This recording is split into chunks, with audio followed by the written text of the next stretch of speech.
நாகை மீன்பிடி துறைமுகத்தில் அக்கரைப்பேட்டை என் செந்தில்குமார் கபடி கழகம் சார்பில் மாநில அளவிலான கபடி தொடர் போட்டி நடைபெற்றது.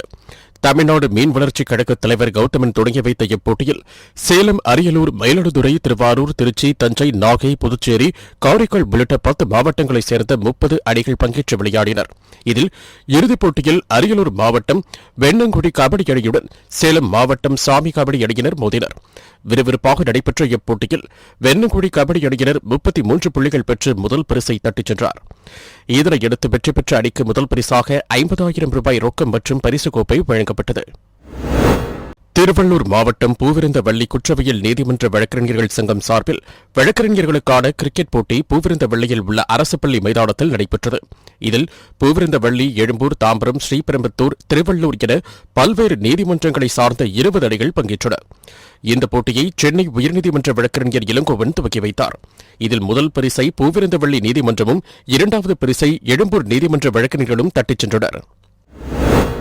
திருப்பூர் மாவட்டம் தாராபுரம் அருகே உள்ள குண்டடம் பகுதியில் அதிக அளவில் சின்ன வெங்காயம் நடவு செய்யப்பட்டு தற்போது அறுவடை பணிகள் நடைபெற்று வருகிறது.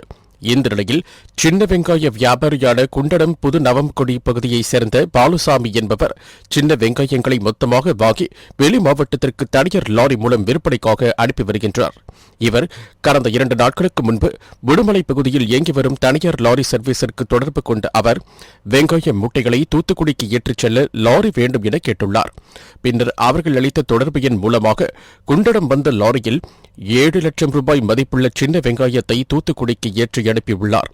ஆனால் குறிப்பிட்ட நேரத்தில் தூத்துக்குடிக்கு வெங்காய மூட்டைகள் செல்லாததால் சந்தேகமடைந்த பாலுசாமி உடனடியாக குண்டடம் காவல் நிலையத்தில் புகார் அளித்துள்ளார். இதனையடுத்து போலீசார் மேற்கொண்ட விசாரணையில் தூத்துக்குடியைச் சேர்ந்த கனகராஜ் மகன் ஜெபகுமார், மேலும் அதே பகுதியைச் சேர்ந்த செல்வராஜ் மகன் சரவணகுமார் இருவரும் சேர்ந்து வெங்காய மூட்டைகளை திருடியது கண்டுபிடிக்கப்பட்டது. இதனையடுத்து இவர்களை கைது செய்த போலீசார் கடத்தலுக்கு பயன்படுத்திய ஈச்சல் வாகனத்தையும் பறிமுதல் செய்தனர். கடலூர் மாவட்டம் விருதாச்சலம் காட்டுக்கூடலூர் செல்லும் சாலையில் தினசரி காய்கறி சந்தை செயல்பட்டு வருகிறது. இந்த சந்தையில் மொத்த வியாபாரிகள், சிறு வியாபாரிகள் என 103 கடைகள் நகராட்சி கட்டுப்பாட்டில் செயல்பட்டு வருகின்றன. இந்நிலையில் தற்போது செயல்பட்டு வரும் காய்கறி சந்தைக்கு அருகாமையில் புதிதாக நவீன காய்கறி மார்க்கெட் கட்டிடங்கள் கட்டப்பட்டு வருகிறது.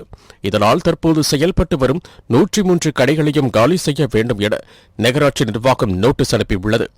இதற்கு பலமுறை எதிர்ப்பு தெரிவித்து வியாபாரிகள் போராட்டம், ஆர்ப்பாட்டம் நடத்திய நிலையில் அதிகாரிகள் கண்டுகொள்ளாததால் தற்போது காய்கறி வியாபாரிகள் மற்றும் விவசாயிகள் நலச்சங்கம் சார்பில் முழு கடையடைப்பு போராட்டம் மற்றும் கவன ஈர்ப்பு ஆர்ப்பாட்டத்தில் ஈடுபட்டு வருகின்றனர். இடையில ஒரு 1 இயருக்கு முன்னாடி வந்து நவீன திட்டம், நவீன மாவட்ட புதுதாக கட்டி தான் ஆகணும்னு சொன்னாங்க. இல்லைங்க, நல்லா காட்டோட நல்லா இருக்கு அப்படின்னு சொன்னோம். இல்லைங்க, திட்டம் வந்து போச்சு, செயல்படுத்தி தான் ஆகணுன்னாங்க. சரி, அரசோட இணக்கமாக போவோமே, சரி கட்டுங்க அப்படின்னாங்க. ஒரு வடக்கு பகுதியை கட்டி முடிச்சுட்டு தெற்கே பின்னாடி கட்டுறோம் அப்படின்னு சொன்னாங்க. உங்களை அதை ஷிஃப்ட் பண்ணி மாற்றிக்கிறாங்க. சரிங்க, அதை நம்பி நாங்களும் சரி அப்படின்னோம். இப்போ வடக்கு கட்டி முடிச்சுட்டாங்க. இப்போ தெற்கே கட்டணும், இடையே காலி பண்ணணும்னு சொன்னாங்க. சார், தெற்கே பிடிச்ச கட்டணும், அந்த பக்கம் கொடுங்க, அதெல்லாம் கொடுக்க சாத்தியம் கிடையாது. ஒரு எப்படி ரொம்ப மிக மிக மட்டமாக ஒரு இடத்துல இப்போ அந்த வெயிலில் வந்து நிலையில் கூட நிற்க முடியாது, அதில் போய் உட்காந்து வியாபாரம் பண்ணு அப்படின்றாங்க. மதுரை மாவட்டம் ஒத்தக்கடை ஐயப்பன் நகர் பகுதியில் கடந்த 22ஆம் தேதி இரவு அதிக மதுபோதையில் சென்று கொண்டிருந்த 5க்கும் மேற்பட்ட இளைஞர்கள் அந்த வழியாக சென்றவர்களை தடுத்து நிறுத்தி தாக்குதல் நடத்தினர். இதனை தட்டி கேட்ட பகுதியைச் சேர்ந்த கடை உரிமையாளரை அந்த கும்பல் தாக்கியதோடு கடையில் உள்ள பொருட்களை அடித்து நொறுக்கி சென்றுள்ளனர். இதுகுறித்த சிசிடிவி காட்சி வெளியாகி பரபரப்பை ஏற்படுத்திய நிலையில் மேலும் தற்போது தாக்குதல் நடத்தக்கூடிய கூடுதலான சிசிடிவி காட்சிகள் வெளியாகி பரபரப்பை ஏற்படுத்தியுள்ளது. இதனால் அச்சமடைந்துள்ள பொதுமக்கள் இதுகுறித்து போலீசார் நடவடிக்கை எடுக்க கோரிக்கை விடுத்துள்ளனர். திருவண்ணாமலை மாவட்டம் செங்கம் அடுத்த பரமநந்தல் காமராஜர் நகர் பகுதியில் சுமார் 50 ஆண்டு காலமாக கழிவுநீர் கால்வாயாக இருந்த கால்வாய் பகுதியை தனிநபர் ஒருவர் ஆக்கிரமித்து உள்ளதாக கூறப்படுகிறது. இதனால் கழிவுநீர் சாலைகளில் தேங்கி துர்நாற்றம் வீசி வருவதால் அப்பகுதியில் நோய் தொற்று ஏற்படும் அபாயம் ஏற்பட்டுள்ளது. இதனால் வேதனையடைந்துள்ள பொதுமக்கள் ஆக்கிரமிப்பை அகற்றக் கோரி ஊராட்சி மன்ற தலைவர் மற்றும் வட்டார வளர்ச்சி அலுவலரிடம் பல முறை புகார் மனு அளித்தும் இதுவரையிலும் எந்தவித நடவடிக்கையும் எடுக்காததால் ஆத்திரமடைந்த கிராம மக்கள் 100க்கும் மேற்பட்டோர் செங்கம் கீழையூர் சாலையில் தனியார் பேருந்துகளை சிறைப்பிடித்து சாலை மறியல் போராட்டத்தில் ஈடுபட்டனர். இதனால் அங்கு பரபரப்பு ஏற்பட்டது. கோடை வெயிலில் பொதுமக்கள் தாகத்தை தீர்க்கும் வகையில் சென்னை வடகிழக்கு திருவொற்றியூர் மேற்கு பகுதி திமுக சார்பில் நீர்மோர் பந்தல் திறப்பு விழா வட்ட பொறுப்பாளர் சேகர் ஏற்பாட்டில் மேற்கு பகுதி செயலாளர் வைமா அருள்தாசன் முன்னிலையில் எண்ணூர் மார்க்கெட்டில் நடைபெற்றது. இந்த நிகழ்ச்சியில் சென்னை வடகிழக்கு மாவட்ட செயலாளர் மாதவரம் சட்டமன்ற உறுப்பினர் சுதர்சனம் கலந்து கொண்டு நீர்மோர் பந்தலை திறந்து வைத்து பொதுமக்களுக்கு மோர், இளநீர், தர்பூசணி, வெள்ளரிக்காய், நுங்கு, பழங்களை வழங்கினார். இதில் மாவட்ட பகுதி வட்ட கழக நிர்வாகிகள் மற்றும் பல்வேறு அணிகளைச் சேர்ந்த நிர்வாகிகள் கலந்து கொண்டனர். தமிழ்நாடு புதிய 7 ஸ்டார் அனைத்து வாகன ஓட்டுநர்கள் நலசங்கம் முப்பெரும் விழா திருவள்ளூர் மாவட்டம் ஆவடி அடுத்த சேக்காடு சமுதாய கூடத்தில் நடைபெற்றது.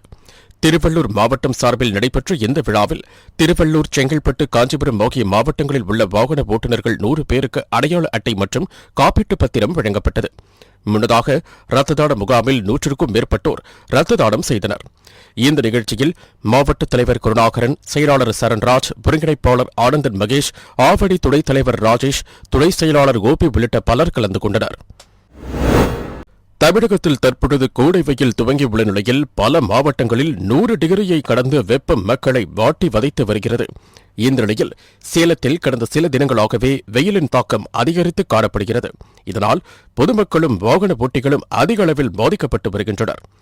இந்த வெயிலின் தாக்கத்தை உணர்த்தும் வகையில் சேலம் மாவட்டம் தேவூர் பகுதியின் வீட்டின் மொட்டை மாடியில் சிறுவன் ஒருவன் முட்டையை உடைத்து தரையில் ஊற்றி ஆஃப் பாயில், ஃபுல் பாயில் போட்ட காட்சி வெளியாகியுள்ளது. சிறுவர்களின் இந்த சேட்டை தற்பொழுது சமூக வலைதளங்களில் வைரலாகி வருகின்றது. திருச்சி மாவட்டம் மணப்பாறை நகராட்சி எல்லையில் உள்ள கிராமங்கள் இணைந்து நகராட்சியினை விரிவாக்க செய்யும் திட்டங்களை மேற்கொண்டு வருகிறது. அதன்படி வடுகப்பட்டி, மேலமஞ்சப்பட்டி, இடையப்பட்டியான்பட்டி, கண்ணுடையான்பட்டி, சீகம்பட்டி, ஆணையூர், நல்லாம்பிள்ளை, உடையாப்பட்டி, உசிலம்பட்டி, மில்படைய காலனி, புதிய காலனி ஆகிய பகுதிகளில் உள்ள ஊராட்சி மன்ற தலைவர்களுக்கு இதுகுறித்து கருத்து கேட்பு கடிதங்கள் அனுப்பப்பட்டுள்ளது. இந்நிலையில் இதற்கு எதிர்ப்பு தெரிவித்துள்ள மேலமஞ்சம்பட்டி, இடையான்பட்டியான்பட்டி ஆகிய கிராம மக்கள் தங்கள் பகுதிகளை நகராட்சியுடன் இணைக்க கூடாது என கோரிக்கை விடுத்துள்ளனர். மேலமஞ்சம்பட்டி, இடையப்பட்டியான்பட்டி மணப்பாறை நகராட்சியில் இணைப்பதற்கான முயற்சி நடப்பதாக வந்த தகவலின் அடிப்படையில் மக்களை ஒன்று கூட்டி இந்த எதிர்ப்பை தெரிவிக்கிறோம்.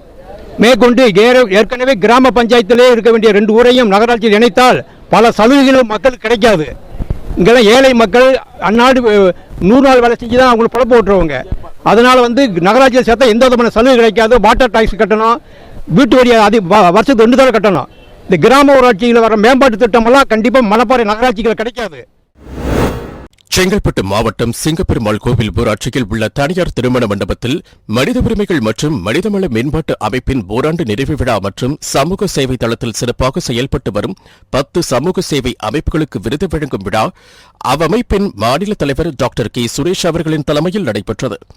இந்த விழாவில் சிறப்பு விருந்தினராக மதிமுக மாநில துணை பொதுச் செயலாளர் மல்லை சத்யா, தமிழ்நாடு மாநில லாரி உரிமையாளர்கள் சங்க கூட்டமைப்பின் மாநில செய்தி தொடர்பாளரும் சமூக ஆர்வலருமான சிங்கை கோ கணேஷ், செங்கல்பட்டு அரசு கலைக்கல்லூரியின் தமிழ்துறை தலைவர் பேராசிரியர் முனைவர் மாதவன் ஆகியோர் கலந்து கொண்டு சமூக சேவை தளத்தில் சிறப்பாக செயல்பட்டு வரும் 10 சமூக சேவை அமைப்புகளுக்கு விருதுகளை வழங்கினர்.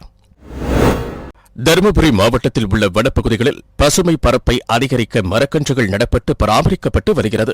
இதன் ஒரு பகுதியாக தருமபுரி வனச்சரக எல்லைக்குட்பட்ட தோப்பூர் காப்புக்காடு, பாளையம்புதூர், காமராஜ் நகர் பகுதியில் வனத்துறை சார்பில் ஈட்டு நிலத் தோட்டம் திட்டத்தின் மூலம் சுமார் 12.75 ஹெக்டேர் பரப்பளவில் புங்கன், ஆயன், தேக்கு, வேம்பு, காட்டு நெல்லி, ஜம்பு நாவல், ஈட்டி, கொட்டை நாவல், இலுப்பை, அரசு வில்வம், ஆத்தி, ஆள், நீர்மருது, விழா என 15 வகையான 6375 செடிகள் நடவு செய்யப்பட்டுள்ளது. இந்த செடிகள் நடவு செய்யப்பட்ட காலத்தில் இருந்து பருவமழை பொய்த்த நிலையில் தருமபுரி வனச்சரகர் அருண் பிரசாத் தலைமையில் வனத்துறையினர் கூலியாட்கள் மூலம் மாதத்திற்கு 5 முறை டிராக்டர்கள் மூலம் செடிகளுக்கு தண்ணீர் ஊற்றும் பணியில் தீவிரமாக ஈடுபட்டுள்ளனர். சிவகங்கை அருகே உள்ள நாட்டாக்குடி கிராமத்தில் 300க்கும் மேற்பட்ட மக்கள் வசித்து வந்தனர்.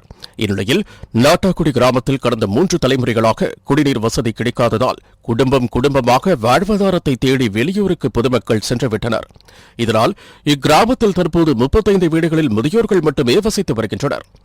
மேலும் இப்பகுதிக்கு சரியான போக்குவரத்து வசதி மற்றும் அடிப்படை வசதிகள் இல்லாததால் மக்கள் தங்கள் குடும்பத்துடன் வெளியூர்களுக்கு சென்றுவிட்டதாக கூறும் முதியவர்கள் இது குறித்து அரசு அதிகாரிகளிடம் முறையிட்டும் நடவடிக்கை எடுக்கவில்லை என வேதனை தெரிவித்துள்ளனர். எங்க ஊர்ல எந்த வசதியுமே கிடையாது. பஸ் வசதி கிடையாது, தண்ணி வசதி கிடையாது. ஒரு 50 குடியிருப்பு இருக்கும். பக்கத்து ஊர்லயும் ஒரு 100 குடியிருப்பு இருக்காங்க. எந்த வசதியுமே கிடையாது. நாங்க இதுக்கு முன்னாடி சொல்லியிருந்தோம். அதுக்கு யாருமே இந்த முயற்சி பண்ணல. இப்ப இந்த உப்பாத்துல நாங்க தண்ணி எடுத்துட்டு இருக்கோம். எல்லாத்துக்குமே இந்த தண்ணி தான் எடுக்கிறோம். 3 ஊருக்காரங்க எடுக்கிறோம். ஆனா ஊற மாட்டுது. பிள்ளைகளை ஸ்கூலுக்கு எல்லாம் அனுப்ப முடிய மாட்டுது. காலையில சமைக்க முடிய மாட்டுது. காலையில வந்தாலுமே 9 மணி 10 மணி ஆயிருது. பிள்ளைகளை தண்ணி எடுத்துட்டு போய் சமைச்சு ஸ்கூலுக்கு அனுப்ப முடியல. அதனால மிஸ்ஸுங்க எல்லாம் கேக்குறாங்க, ஏன் லேட்டா அனுப்புறீங்க? எங்க ஊர்ல எந்த வசதியுமே இல்ல, கடை வசதி இல்ல, தண்ணி வசதி இல்ல சார், ஒரு பஸ் வசதி கூட இல்ல. தண்ணிக்கு தான் ரொம்ப கஷ்டப்படுறோம் நாங்க. அரியலூர் மாவட்டம் செந்துறை அருகே உள்ள பொன்குடிக்காடு கிராமத்தை சேர்ந்தவர் மூதாட்டி சின்னப்பிள்ளை. இவரது குடும்பத்திற்கு செய்வினை செய்துள்ளதாக கூறி போலீஸ் சாமியார் ஒருவர் மூதாட்டி சின்னப்பிள்ளை வீட்டிற்கு சென்று உங்கள் கழுத்தில் உள்ள தங்க தாலிக்கு பூஜை செய்ய வேண்டும் என கூறி அதனை கழட்டி தருமாறு கேட்டுள்ளார். இதனை நம்பி மூதாட்டியும் தாலியை கழட்டி கொடுத்த நிலையில் தாலிக்கு வீட்டில் பூஜை செய்தால் பலிக்காது என கூறி கிராமத்தில் உள்ள பிள்ளையார் கோவிலில் பூஜை செய்துவிட்டு வந்து பிறகு தான் வீட்டில் பூஜை செய்ய வேண்டும் என கூறி 5 சவரன் தாலிச்சேனை எடுத்துக்கொண்டு தப்பிச் சென்றுள்ளார். பின்னர் இதுகுறித்து மூதாட்டி செந்துறை காவல் நிலையத்தில் அளித்த புகாரின் பெயரில் போலீசார் வழக்கு பதிவு செய்து போலீஸ் சாமியாரை தேடி வருகின்றனர். சமூக சமத்துவத்திற்கான மருத்துவர்கள் சங்கத்தின் சிறப்பு மாநாடு திருச்சி மத்திய பேருந்து அருகில் உள்ள தமிழ்நாடு ஹோட்டலில் பொதுச் செயலாளர் மருத்துவர் ரவீந்திரநாத் தலைமையில் நடைபெற்றது. முன்னதாக செய்தியாளர்களை சந்தித்த மருத்துவர் ரவீந்திரநாத், பாபா ராம்தேவ் கொரோனா காலகட்டத்தில் நவீன அறிவியலுக்கு புறம்பாக ஏராளமான கருத்துக்களை கூறினார் என்றும் அவர் மீது ஒன்றிய அரசு நடவடிக்கை எடுக்க வேண்டும் என்றும் தெரிவித்தார். பாபா ராம்தேவ் அவர்கள் கொரோனா காலகட்டத்தில் நவீன அறிவியலுக்கு புறம்பாக ஏராளமான கருத்துக்களை சொன்னார். நவீன அறிவியல் மருத்துவர்கள் நோயாளிகளை கொன்று விடுவார்கள் என்றெல்லாம் கூட மிக கடுமையான வார்த்தைகளை பயன்படுத்தினார். ஆயுர்வேதம் என்ற பெயரில் நிரூபணமாகாத அறிவியலுக்கு புறம்பான பல்வேறு மருந்துகளை அவரே அவருடைய நிறுவனம் மூலம் உற்பத்தி செய்து மக்கள் மத்தியில் விற்கக்கூடிய ஒரு மோசடியை செய்தார். கொரோனில் என்ற மருந்து கொரோனா வராமல் தடுக்கும், கொரோனாவை குணப்படுத்தும் என்று சொல்லி ஏராளமான விளம்பரங்களை கொரோனா காலகட்டத்தில் செய்து அதன் மூலமாக கோடிக்கணக்கான ரூபாயை மக்கள் மத்தியில் மோசடி செய்தார். அந்த கொரோனில் எந்த வகையிலும் கொரோனா தடுப்புக்கு உதவாது என்பதும் கொரோனாவை குணப்படுத்தாது என்பதும் உறுதியாகி உள்ளது. அது நிறுவனமும் ஆகவில்லை.